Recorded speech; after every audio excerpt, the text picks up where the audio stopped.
Coming up on Cronkite NewsWatch. If you have leftover prescriptions lying around your home, we'll show you how to get rid of them in a safe way. If you think it's hot outside, you won't believe the heat inside here at the Capitol. I've got the update. Your identity under attack, why the number of victims are rising, what you can do to help yourself. One Arizona city is making up for Mother Nature and sending a flood to an area affected by the drought. And find out how the lack of rain this year could affect your grocery bill. In-depth, insightful, innovative. Cronkite NewsWatch starts right now. Welcome to Cronkite NewsWatch. I'm Zara Tallier. Let's start with a big week for Arizona lawmakers. We're keeping an eye on the Capitol with Tara Molina. Schools, trespassing, and gun laws. I've got your update here at the Capitol as state lawmakers are staring down a deadline to pass their bill. The Senate gave it a green light yesterday, and now the House is set to vote on a major expansion of Arizona's school voucher program. The bill allows for about 120,000 low-income students to use taxpayer money on private education. Next up, the House of Representatives is expected to vote on a trespassing bill that some are comparing to SB 1070. The bill would give police additional power to arrest trespassers who are breaking any other state or federal law. But some fear that it will allow them to unfairly target illegal immigrants. Meanwhile, the governor still has to act on 3 more gun bills. Last night, Governor Jan Brewer signed a bill that prevents cities from restricting gun use on private properties. That's your Capitol update. I'm Tara Molina, Cronkite News. It hasn't improved and it hasn't gotten worse. Arizona's unemployment rate has stayed the same. It stands at 7.3%, with jobs being added in certain sectors and lost in others. 15,600 non-farm jobs were added. 9 of 11 economic sectors added jobs and 2 lost jobs. Professional and business services has the greatest gain with 7,300 jobs. And the government sector lost 1,500 jobs. Our Shane Dwyer joins us from Taylor Mall. Shane, Arizona's unemployment rate, it's kind of a mixed bag. But the state did add more than 17,000 private sector jobs just last month. Zahara, that's right. It's a sign that industries are still trying to create new businesses here in our state. And as you can see behind me, the sun is shining bright here in Arizona, as it does almost every single day. Now, business leaders are trying to decide whether or not to harness the power of Arizona's sun for business purposes. Our reporter Mackenzie Scott joins us live from Washington, D.C. right now with more details on today's Solar Summit. Mackenzie? Today, the White House celebrated Solar Champions of Change while announcing plans to expand solar use all over the country. The day-long discussion included a grab bag of White House proposals to increase solar power on federal lands, low-income housing, and rural areas, among other plans. The biggest ticket item was $50 million to help local governments develop solar markets. It comes days after the Pentagon announced plans to install the Army's largest solar array on southern Arizona's Fort Huachuca. Solar energy expert Todd Foley says that Arizona will benefit from a solar expansion because of how much sun it gets. Arizona is blessed with a huge resource base. You might even say we've often talked about the Southwest being the Saudi Arabia of solar power. It's a huge resource that Arizona is beginning to tap into, and could do tons more to make sure that you're adequately tapping into that abundant resource. The groundbreaking for the Fort Huachuca solar array is set for next Friday and is expected to provide 25% of electricity for the base. Live in Washington, Mackenzie Scott, Cronkite News. Those prescription bottles stacking up in your medicine cabinet could make you a target for crime. Reporter Brittany Vermilia tells us why it may be time to clean out those cabinets.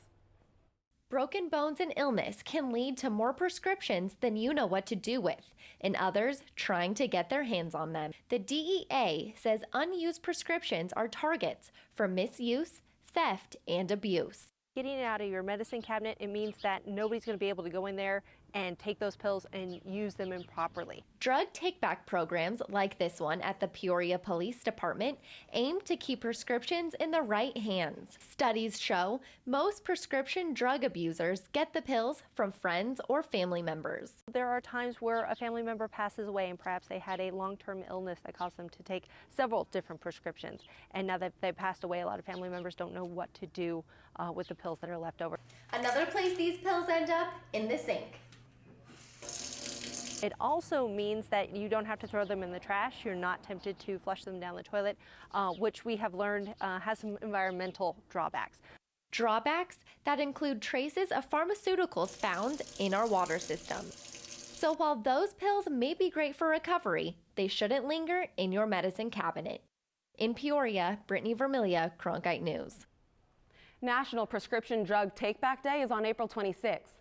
Since the take-backs began in 2010, over 2 million pounds of pills have been turned in, kept out of our water and out of the wrong hands. Think about it. How many times have you entered a password into a website today, whether it be bank accounts, personal information, email, anything like that? I know for myself, I probably entered at least 10 to 15 different passwords, in at least one day. Well, new data suggests that the amount of people trying to access my personal information is on the rise, and Cronkite News reporter Megan Thompson joins us live down here on Taylor Mall right now. Megan, I understand you know a little bit of something about passwords and bank information. Well, unfortunately, I had some of my money stolen from my account, about $25 from a German arcade. But really the big issue for me was the fact that my personal identity was hacked and I didn't know if it would ever fully be protected again. And I found out I wasn't alone. My identity's been stolen 6 or 7 times, I would think. For Darren Chokey, it's not about the last year. It's about the last 10 years of being a victim. And as a Valley business owner, it's something that's not only hitting him, but his company too. I lost a lot of time, I lost a lot of effort, I lost trust in a lot of people. And Chokey isn't alone. A study by the Pew Institute finds nearly 1 in 5 Americans had their personal information stolen online. That's a 7% jump from the last study. According to LifeLock, the Tempe-based identity protection company, this problem isn't going away soon. You really need to be careful about where you connect your devices because potentially you could be leaving yourself vulnerable. Hanson's best advice, stop feeling like you have to travel every road on the information superhighway. So connect to the wireless if you're checking the weather or reading the news, but not if you're going to be checking your emails or going to sites that require a username and password. For Chokey, the frustration is that he says he wasn't careless. Oh, I think it was not my fault anytime. It was absolutely somebody just doing what they do, which is rip people off. So Megan, what's the biggest thing that we can take away from this story? Well, I think the big thing is the fact that when you're going to doctor's office or you're filling out forms at different locations, you need to ask what they're using that information for. You can ask, and that's what people need to know. It's okay. And how easy is it for these hackers to get not only my information, your information, but everyone who uses the web? The problem is it's too easy, and we share so much with the internet and things like that. All hackers really need is your name and your date of birth, and that's easily accessible with social media, and they can go on to Ancestry.com, sites like that, and find little tidbits of information about you. I believe they call that social engineering. They usually say that the computers are the strongest part of the link. The humans on the other side, they're the weakest part. Thanks so much for that, Megan. Absolutely. And thanks, you two. You know, speaking of lots of information, college students are used to paperwork and a lengthy application process, but a group of grade school students are putting forth the same effort just to be involved in a new program, the only bully patrol in the Valley. Reporter Esteban Da Silva checked it out. The scene may look like something out of a Hollywood movie, but in reality, students at this Cactus View Elementary rally are gathered to pump themselves up for a topic that's very real. This assembly is full of students who want to end bullying along with me. And by the looks of it, a lot of students think that's important. The Bully Patrol started here about 2 years ago, not as something that was assigned. The students came up with this, and if it wasn't for them being persistent, coming to my office, several times, how do we get this up and running? It wouldn't have started. The symbol of the event is a massive paper chain that students wrote on, explaining a good deed they've done. We like to help bring the kids who are being left out into our bully patrol to help them and be friends with them, and then later on help them make friends in their grade levels too. Students can't just sign up to join the bully squad, they have to apply. And there's a waiting list. Be bully-free every day. The Bully Patrol is helping create a safe environment on campus. And Phoenix Police Officer Jennifer Doe looks forward to the long-term impact of their actions. And I just think that we have some kids here that are going to be, great contributors to our society in the future. Reporting in Phoenix, I'm Esteban Da Silva, Cronkite News. I'm Nathan Delatorre, and we're going healthy. From the food you eat to the water you drink, our Cronkite team is taking a closer look. One city is letting it go, the water that is. We'll give you an update on a key Arizona dam. I'll tell you one gas station that lets you pump your gas and eat gourmet food. Imagine being stranded feeding 16,000 points for them. From TV banks to computers. Cronkite NewsWatch starts right now.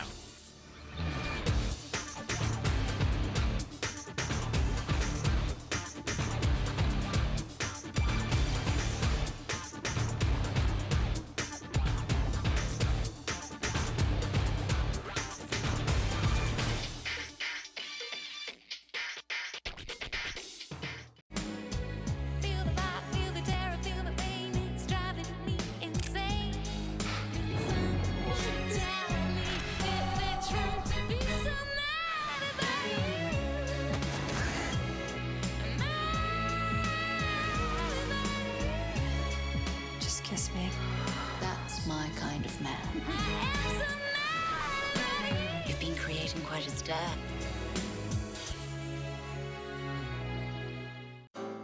The winter you've been waiting for is on PBS. You must choose either death or life. All the drama. There's going to be changes at downturn. It's getting harder to say no. The adventure. The waves are breaking all around us. And the spectacle of nature. We're going to show how special these animals are. Come in from the cold. Support the one place that can take you any place.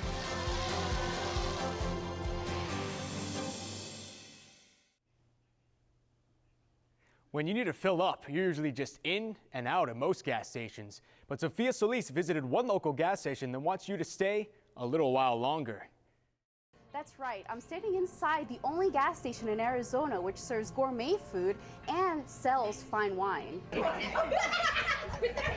These four women meet twice a week to catch up and play mahjong, and they found the perfect spot in Scottsdale. They let us sit back here. They made us a spot away from all the eating area. With a full gourmet menu and plenty of places to relax, Tom's Thumb does serve coffee, but you can also pump gas and get your car washed. And they also have racing fuel, so if you have a Lamborghini or a Ferrari or something that takes a really high octane gas, we have those cars show up because they can just pump it rather than having to order it. The executive chef of Tom's Thumb says that the place was bought just 2 years ago after the owner saw the potential for something unique, and he says it has really been successful. Yeah, the concept took off very quickly, and we've just done very well for a brand new business. He says most of the people he sees on a daily basis are returning customers, like Sharon Schneider.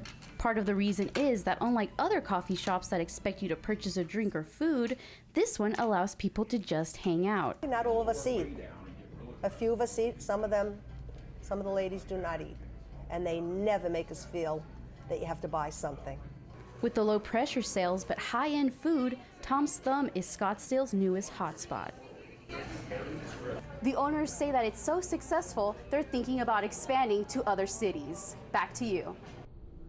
History is being made south of the Arizona border in the Colorado River Delta. The area west of Yuma used to be a wetland, but it's been dry for decades. And as Cronkite NewsWatch reporter Vivian Padilla tells us, it's a dry spell that's coming to an end, all in the name of science. You're looking at the Morelos Dam on the southern border of Yuma. Enough water in it to fill 52,000 Olympic-sized swimming pools. Its 3-month release, set to end in May, is doing what Mother Nature hasn't. It's a large volume of water in a short period of time that's intended to, in a way, mimic a spring flood. The water release would help reestablish the native plants and animals of the region. And you have more than 380 species of birds that depend on that area for their nesting areas. And those nesting areas are also in jeopardy. There are no young trees, saplings going up to replace the old trees. Allow some of these seeds to germinate and create a whole new generation of native vegetation of cottonwoods and willows. And this historic water project has been in the making for many years, requiring two nations, Mexico and the U.S., to come together. It's an environmental experiment born from a binational 5-year agreement, allowing all that water to flow through the dam, a first in its 64-year history. There's a great benefit to both countries, and I think it may represent a new era in how we manage water across the borders. And it's Aaron Marshall's job to make sure that the right amount of water is released at just the right time. It's sort of like a science experiment, and we have a lot of uncertainties. hopefully this will give us more information if there's going to be a pulse flow again in the future. One historic step now that may mean a more certain future for the native plants and animals that need water to survive. Reporting in Yuma, Vivian Padilla, Cronkite News. The project is halfway complete with only a couple more weeks before the Morelos Dam closes its floodgates once again. Nathan, humans aren't the only ones that enjoy a good massage. When we come back from the break, we'll take a look at the blurry line between animal therapy and animal medicine. California weather's about to hit you in the pocketbook. Find out how in the weather next. NewsWatch is one of the really big things I will always remember for the rest of my life. You're lugging around all of your equipment, you are doing all of the work, and that's what makes it so fulfilling to me. Being an anchor, I think it's a privilege. I enjoy every moment of it. Seeing your show on air, it is one of the most surreal feelings ever.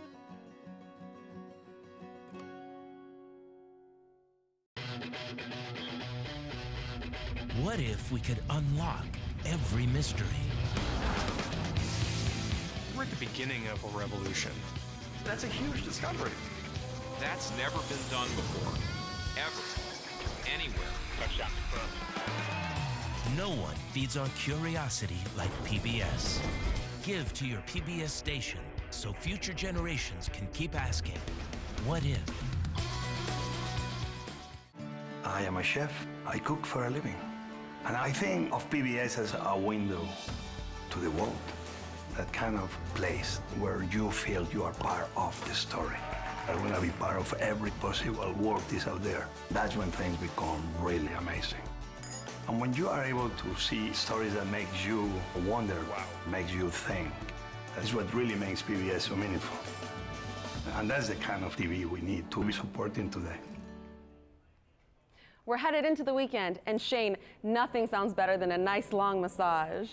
Zara, I know once Saturday rolls around, I'll definitely be hitting up my massage therapist and getting on that table for her to take care of my back. And as I found out, as we know, it's more than just for relaxation. Professional athletes use massage therapists to take care of their muscles and different things after different baseball games, football games, things like that. But as I found it, it's not just human athletes that are using this new type of therapeutic massage. I traveled down to Tucson to find out more about this program. With just her hands for tools. Good boy. And knowing exactly where to put pressure. No. Celeste Kelly can relax and soothe a horse nearly 3 times her size. A sore, tight, stiff muscle is a sore, tight, stiff muscle. Doesn't matter if it's on a person, a horse, a cat, a dog, whatever. Ben and Celeste go way back. Over 4 years they've been working together. And although Celeste has over 10 years of experience and 3 different certifications, the state of Arizona doesn't think that that's enough. I received a cease and desist from the Arizona State Veterinary Medical Examining Board. The board issued its cease and desist based on an anonymous complaint, which reads in part, I believe this person may be practicing veterinary medicine without a license. I have had a literally 100% satisfaction guarantee, so I have no idea what the origin was. The board says according to state law, Kelly needs to be a licensed vet to charge a fee for her craft. So they gave her 2 options. Either stop practicing massage or do it for free. If I did what I do, changed nothing, and did it for free, it would no longer be a problem. Yes, I know. Certainly, I don't feel like massage therapy is something that would fall within the realm of what a veterinarian would do. Dr. Martin Crabo has been around horses his whole life. Really, really hard. And while he's never personally worked with Kelly, he doesn't have a problem with her work. As long as massage therapy is provided as massage therapy and not trying to diagnose or treat specific problems without a veterinarian being involved, then I think it's great. And in Crabo's many years of schooling, massage was never on a test. There that he has a little bit of sensitivity back in that inside heel. Kelly has more than a few vets on her side. The Institute for Justice filed a lawsuit on her behalf. She was teaching people that back in the 70s. Claiming that the state is violating her constitutional right to earn an honest living. And if we can clear the air and clear it for every other therapist in the state, then it will be a good thing. We tried to clear the air with the veterinary board, but they declined an on-camera interview, citing the lawsuit. No. Meanwhile, A similar suit in Maryland was a success, so Kelly hopes that she'll soon be able to continue the work she loves, helping horses, with just her 2 hands. I know, babe. I know. In Tucson, Shane Dwyer, Cronkite News. Drought conditions in California are affecting our produce here in Arizona. We get a lot of our produce from California, so we're going to feel this one in the pocketbook. Today at the Tempe Farmers Market, 1 pound of these Roma tomatoes is 99 cents, but soon that price is going to go up. Taking a closer look at our satellite radar, we can see there is absolutely no rain in the near future for California. The state will get hit with some light winds over the next few days though, but as for us here in Arizona, we won't feel a thing, just those high produce prices. And we will feel slightly cooler temperatures as we head into the night. We'll cool off just a bit to about 67 here in Phoenix, 62 down in Tucson. Up in the high country, they'll be in the 40s, 44 in both Winslow and Page. But those temperatures will all warm right back up tomorrow all over the state. 92 over in Yuma, 95 in Bullhead City. Grand Canyon will have a very warm day with a high of 73. And here in Phoenix, we'll be close to those triple digits with a high of 94. We will also be close to those triple digits on Sunday. Easter Sunday will be a beautiful day with a high of 93 degrees, which will cool off later into the upper 60s. And looking past the weekend and into early next week, we can see we have a very warm week ahead. We'll see some clouds tomorrow and Sunday and some slight chances of rain on both Saturday and Sunday. But as we head into a new week, we'll have clear skies with a high of 97 on Monday and a high of 96 on Tuesday. That's all for your Cronkite weather. I'm Lauren Wells. And our sports team is down at Chase Field. They'll bring you the latest on the D-backs, the Suns, and the Yotes coming up next. A tradition of excellence, integrity, and innovation. The second I came in, I fell in love with the program. The Cronkite School propels students into the new era of journalism. Students are learning. Digital, entrepreneurial, and collaborative labs encourage students to shape the future of the industry, and the industry is watching. We have come here to meet with students at the Walter Cronkite School of Journalism. The Cronkite School, the journalism school for the digital age. What if television could sweep us away to another time and place? Very nice, my lady. And could take us from the Gilded Age to the Great War. From the heat of the chase to the heart of a queen. No one tells stories like PBS. Give to your PBS station and help bring stories like these to life.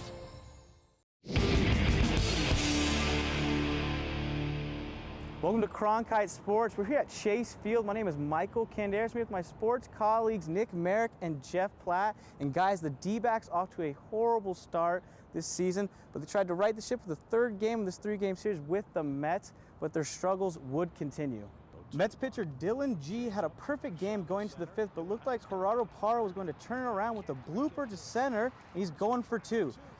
But can you believe it? G gets on his horse and makes a spectacular catch and tag to end the inning. Pick it up in the bottom of the 9th, and the D-backs show a little bit of life with back-to-back jacks by Aaron Hill and Paul Goldschmidt to make it a 5-2 game.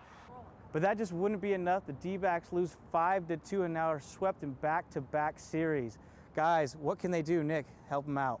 Well, I think there's no doubt the problem comes down to the starting pitching. A team-worst 7+ ERA. That needs to change. The D-backs are asking way too much of their bullpen and their offense to get going. They still have a lot of time to do it, but that starting pitching needs to figure it out quick, Jeff. You're right, Nick. And Nick, Mike, like we've been saying, 4-14, not the end of the world. Starting pitching, definitely a huge concern, but you got to look at the upside. That bullpen right now, people like Oliver Perez and J.J. Putz coming from broken careers into a new system and succeeding, that's what's going to carry you through and help you make a run later in the season to maybe get into a playoff spot. Well, hopefully their relief pitching can help them throughout. Glad there's 162 games for them, but the D-backs aren't the only ones who are sad in Phoenix. The Suns barely missed the playoffs the other day, but the NBA still moves on, and the seedings are all set. The top 2 favorite teams going into the playoffs are Kevin Durant's Oklahoma City Thunder and King LeBron James' Miami Heat. In the past couple years, the top 2 teams have won the championship. And guys, who's going to be the team that can knock off one of these 2 powerhouse teams? Nick? Well, it's a tall order, but you have to have balanced play, and I think the Los Angeles Clippers have that. They're no longer in the shadows of the Lakers, and that could be the momentum boost to get them through this season. Chris Paul and inside play of Blake Griffin, 3 seed in the West, looking pretty strong. I gotta say, Clippers do have a great chance. Lots of height inside, but you gotta go with the Trailblazers. 4,000-point scorers this season, and who doesn't want to see Damian Lillard when the spotlight's actually gonna be on him? I respect your decisions, guys, but I'm going to have to go with James Harden and the beard and the Houston Rockets. I think they have the best chance to be a little dark horse here and kind of surprise a couple teams. But that's not the only playoffs going on right now. The NHL playoffs just started last night. 8 teams play in total tonight. First round match of a former Stanley Cup champions. The Boston Bruins take on Detroit Red Wings, both 2 hockey towns. And guys, they changed the playoff structure just a little bit this year. Jeff, who you taking? Mike, I got to go back to my roots, my hometown, New York Rangers, going to win it all. You got the Swedish sensation, Lundqvist behind the net. And of course, that trade Callahan for St. Louis, that cup's coming back to New York. Well, bold pick. I'm a Chicago native and I love the Blackhawks, but this is going to be the year of the Boston Bruins. The #1 seed will come out on top. They had a huge winning streak second half of the year. That's Stanley Cup material. Guys, great picks, but I'm going to have to go with Sid the Kid and the Penguins. They've done it before. They know how to win. That's it from Chase Field. Thank you to Nick Merrick and Jeff Platt. I am Michael Canderas, and that's it for Cronkite Sports. And that's it for Cronkite NewsWatch tonight. Don't forget, we're always on the web on CronkiteNewsOnline.com. Thanks for joining us. Good night.